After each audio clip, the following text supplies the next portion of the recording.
Welcome back to Beyond Well with Sheila Hamilton. This is the second part of our conversation on psychedelics, the clinical use and the ethical use of psychedelics. Brian Pilecki is our special guest today, and we also have Dr. Jenna Lejeune and Dr. Brian Goff here with us. Hello. I love this conversation so much because I think like 25 years from now, they'll listen to this podcast and they'll go, can you believe they thought that this was wild?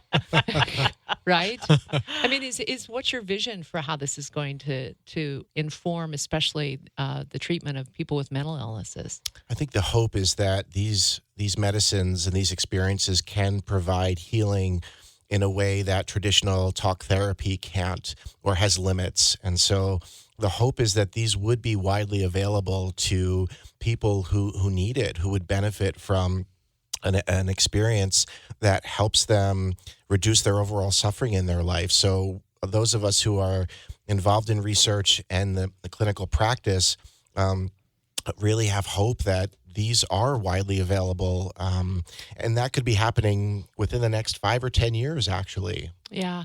One of my biggest concerns about this is that I was completely for the legalization of marijuana in Oregon. And then I have been watching the statistics in terms of first-time psychosis for 18 to 25-year-olds, and it's almost a 63% increase at Unity Hospital.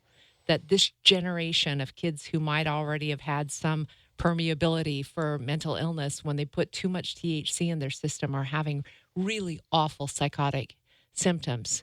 And so what is our cautionary tale around psychedelics?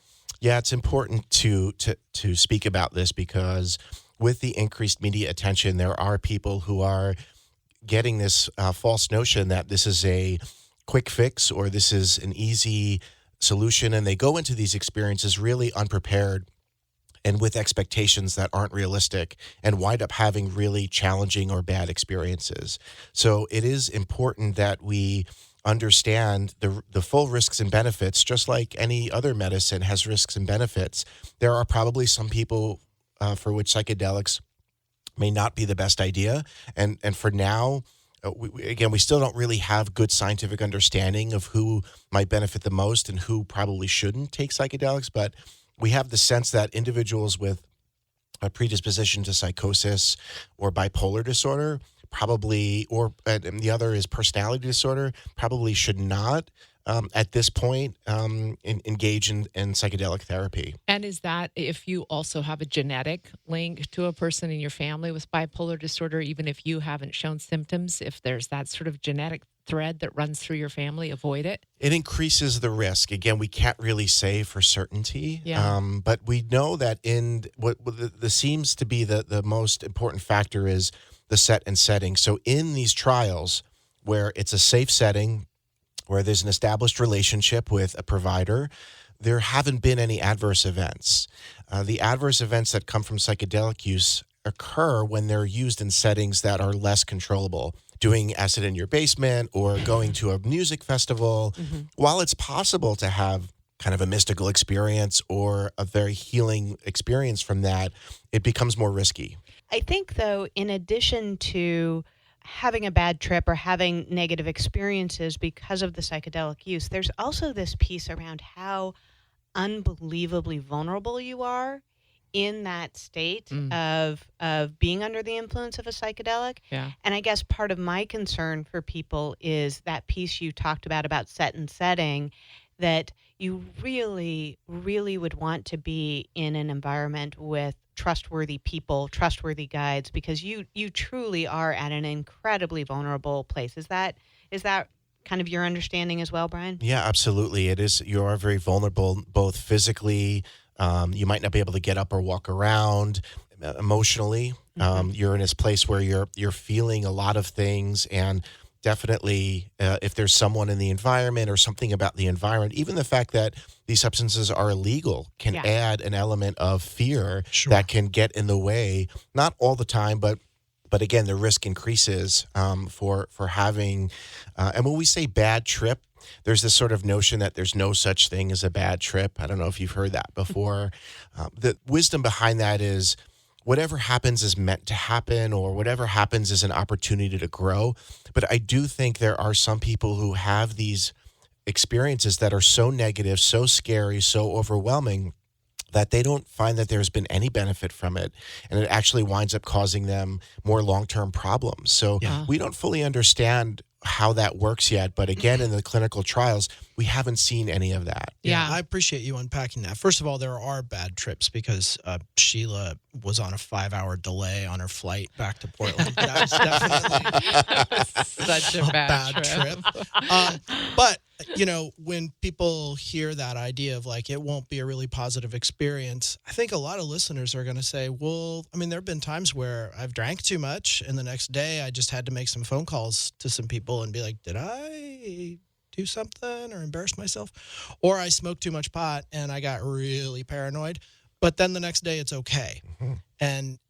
And I appreciate us unpacking the idea that the negative experience can outlast that evening or that day, that it can be a significantly negative experience and that people should be cautioned about that. Well, is there any kind of research into the number of people who have done psychedelics and had their brains changed forever, that they didn't really recognize or were capable of returning to their self?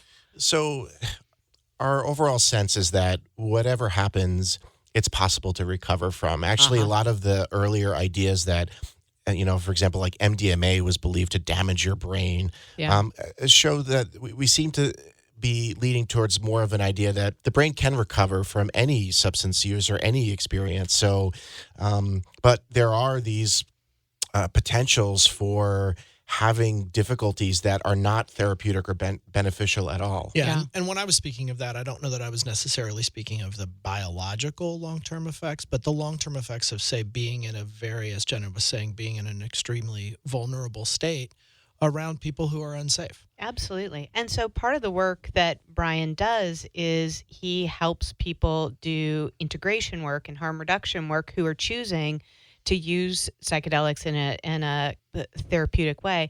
And so being able to work with somebody who does that kind of integration work can help you. I mean, I guess maybe you can speak more about what you do in that work. Yeah, I'd be interested. First of all, integration, harm reduction. Would you explain both? Sure. This is kind of a new area of therapy where 5 years ago you wouldn't see on someone's website that they're doing this kind of therapy work. But it's basically, since it's illegal to sit with clients or to provide psychedelic experiences, we can, from a harm reduction standpoint, meet with people and help them prepare.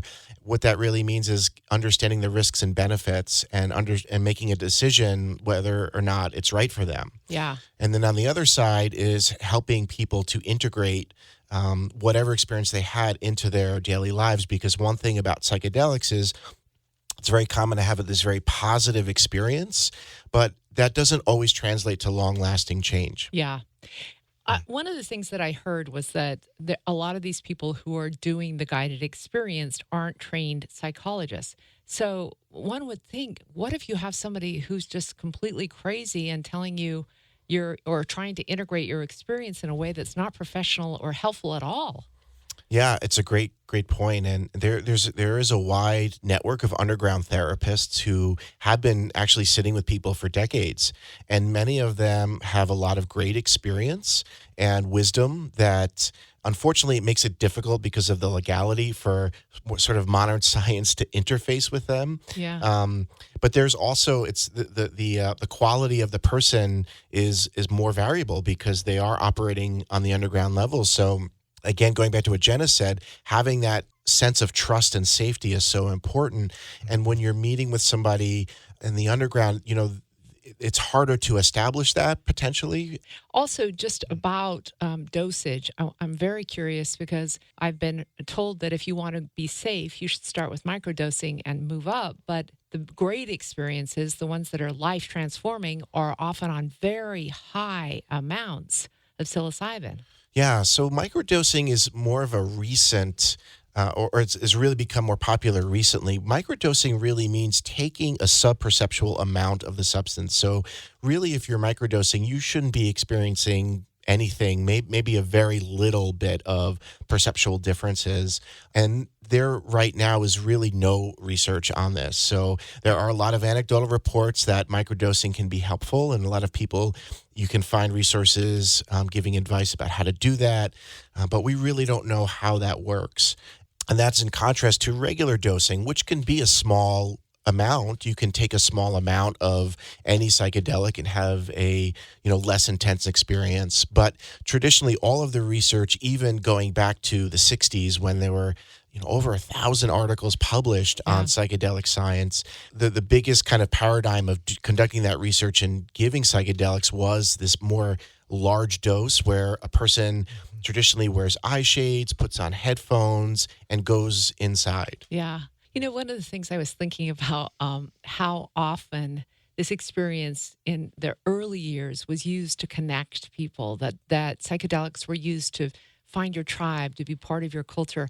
And then it felt like in the 60s, everybody was like, turn off and, go and do your own thing. And in many ways, I think what a lot of the problems are in our society is this disastrous feeling of loneliness. And so I think psychedelics maybe have a branding problem. Because isn't what we want is to have it connect us more? Isn't it that we want to be able to feel this universality that is in this room and in our world? Yeah, so I agree that this sense of disconnection or alienation from others is at the core of a lot of psychopathology and a lot of what we struggle with. And yeah, psychedelics can be a way to feel connected. Sometimes, though, it's necessary to do your own personal work before, for example, maybe to get in touch with what blocks you, or to heal from prior trauma or prior relationships that were harmful in order to be more connected. But one of the things that's now starting to be tested in a couple of trials is group therapy, so group administration of psychedelics, which I believe, I share your view that I believe that those experiences might provide some additional benefit over just having a individual experience. Yeah. It's I an want to interesting hear from point. both of you, just because we've had this conversation now, and I want to hear off the top of your heads how it sits with you, and as a therapist, how you feel about it, if you'd suggest it to someone. How it sits with me. It's interesting that you said that psychedelics has a branding problem. Yeah. I agree. I agree. Damn it, Timothy Leary. I mean, I think when you adopt names like acid and ecstasy, and it's a party drug, it's kind of like if you're listening to this in a state where recreational or medical use of marijuana is legal, and you go in and you're thinking about the potential benefits of a strain of cannabis, and it's called Purple Mountain Kush, whatever. It's just a tough. And the flip side is, we know that there are a number of medications that are made by pharmaceutical companies that are FDA approved that have a fantastic branding, and they're very dangerous and they're very complicated, and people have tremendous problems with addiction. And it's the alignment of the potential utility of the use of any substance, be it from a pharmaceutical company or from a dealer. Yeah.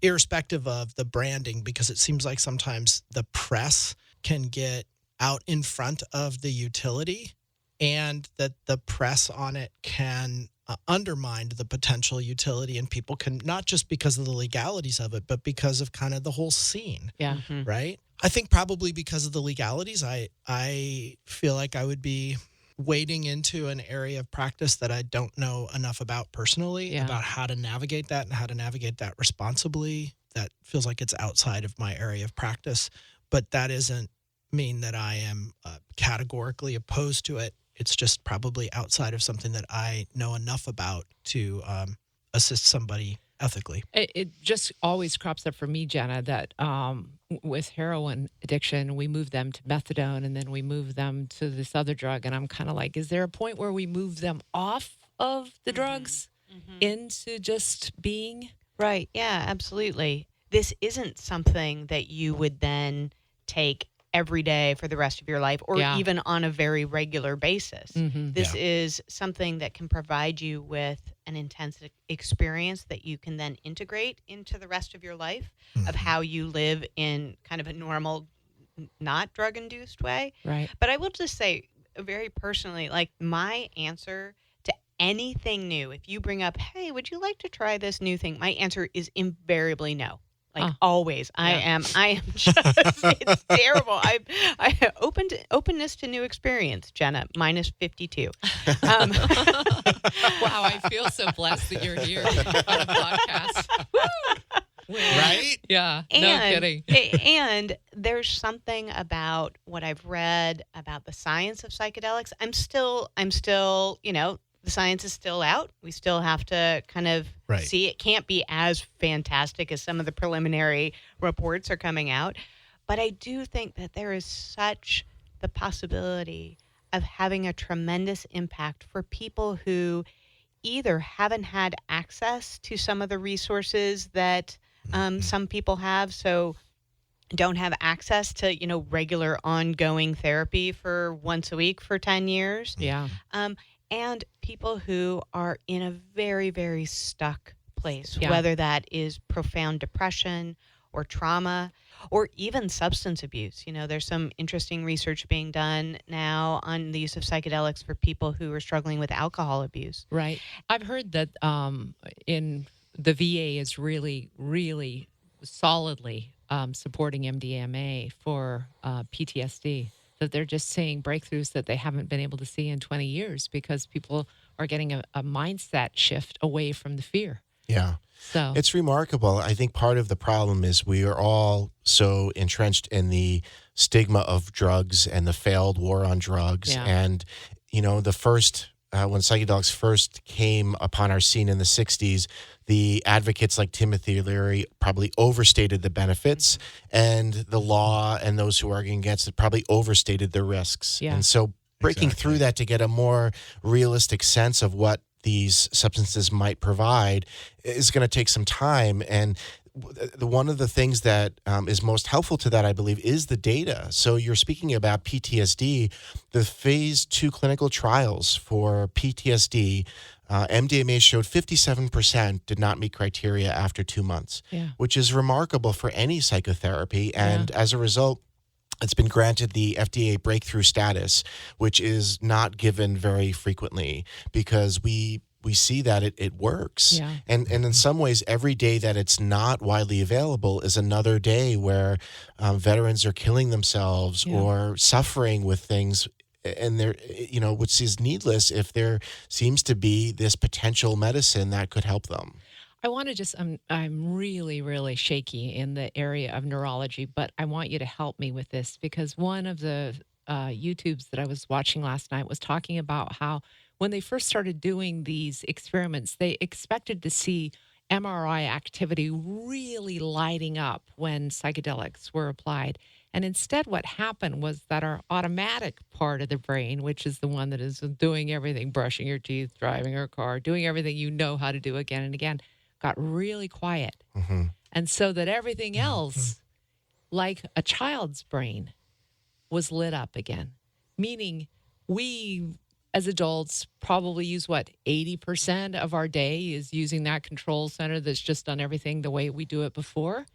And what we need in terms of having this greater consciousness is to tap that down. Meditation, yoga, the things that actually quiet that part of the brain. And it looks like psychedelics turn it off for a while. Yeah, there's a metaphor of kind of shaking up a snow globe. Yeah. Or this metaphor of all of our behaviors and typical thought patterns are kind of like well-worn ski paths where people have been skiing. And so the tendency is to go into those Grooves. paths. Yeah, those Yeah. grooves. And so with psychedelics, there's kind of a smoothing over of that. So it's kind of starting fresh, or you have people reporting about these experiences of feeling like they see the world as a kid again. Things seem new, things seem fresh, and there isn't that old, at least temporarily, those older habits or ways of seeing that get in the way and block that. Wow. What we're not talking about here is using a larger, as people often say, some people might hear this as, oh, we're going to use more of our brain. like we only use 10% of our brain Right. kind of thing. That's not what we're talking about. Although it would Uh-uh. be fascinating to find out what happened if we use the other 60%. Sorry. But that's not what you're talking about. You're talking about letting go of the well-worn grooves that become sort of automatic and Yeah. quote unquote mindless. Right. And those well-worn grooves are unbelievably helpful. I mean, yeah. they, Yeah. they help me get through my day, but Yeah. it's also useful to be able to have the experience of what would happen if I went on the fresh bank of snow. Yeah. Yeah. Right. Isn't this a little bit like sensory deprivation experiments or experiences where people go into these tanks and float, that all of that normal sort of sensory input and the stuff that you're usually paying attention to goes quiet, and it makes room for other things, and people talk about mystical experiences there. Yeah, I mean, a similar relatable idea is when you go on vacation and you're suddenly in a new environment and all of a sudden you don't feel like you need that fourth cup of coffee or Yeah. you don't need to do the thing that you feel like you have to do all the time at home. We don't realize how conditioned we are by our environments and how, like Jenna says, for benefit, we develop habits and routines, but they also limit us. Yeah. Indeed. So Brian, you told us about your first experience. Did you have any others that weren't as phenomenal?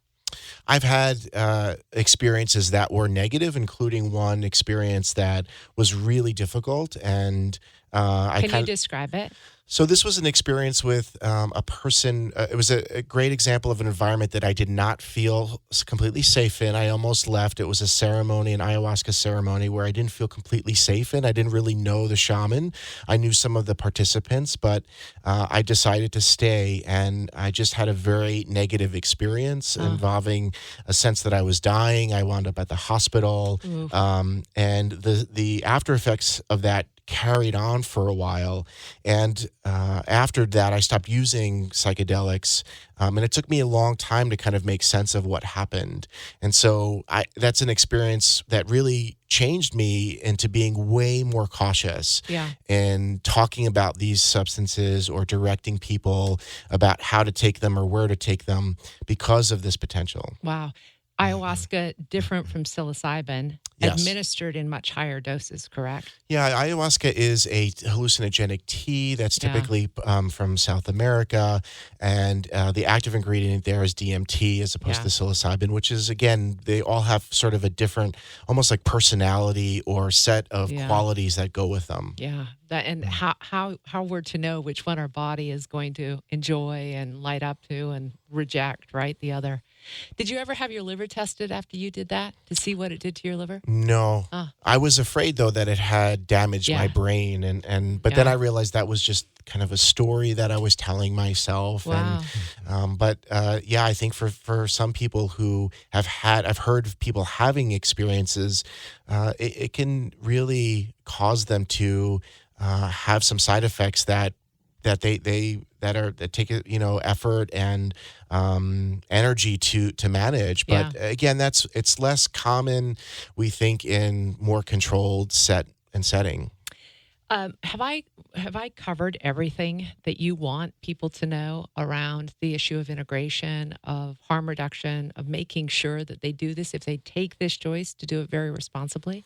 Yeah, I think it's very important for people to understand all the risks and benefits that are implicated in whatever they're desiring to do. There's a lot of information that exists out there. So typically I recommend people just to read a lot, to watch, listen to podcasts or watch things on media, YouTube clips to help educate themselves. And I think even one thing to think about is even if you have a very positive experience or something that's not, let's say, a bad trip, for example, someone asked me, could it be that after I took this, I don't want to be with my partner anymore? And I said, yes. And so you have to ask yourself, are you really ready to see what might happen during a psychedelic experience? And part of a psychedelic experience is uncertainty, which we tend to not like as humans. Yeah. We like to know, and that is part of the lesson, is sort of learning to let go. But you don't know what's going to happen. And so helping yourself to understand what are the possibilities, and am I ready to take the risks that are involved? But can I add to that, though, as well, Brian Goff?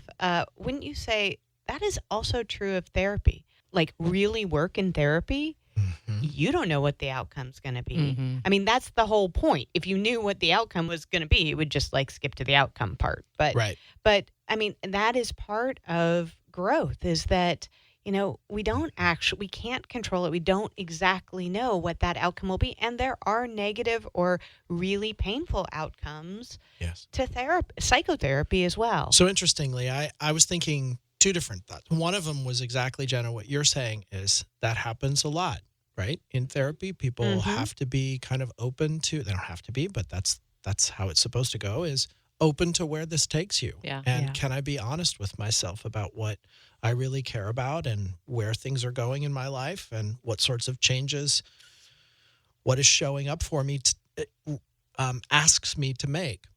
The other side of it is the thing that I discover on my psychedelic trip isn't necessarily a command from God Oh, yes. that I must change my life Yeah. in just the way that I experienced that night while I was tripping. The integration is a little bit like, okay, that came to you in Technicolor, very loud, in surround sound.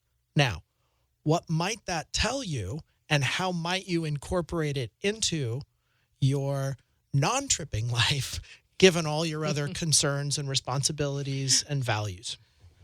Yeah, I love that, Brian. Yeah, Sounds that's like you so could be great. like a good integration. Integration therapy. Yeah, you could. I love it. The slow your roll. Brian Pilecki, how do people get in touch with you if they want to work with you specifically on this?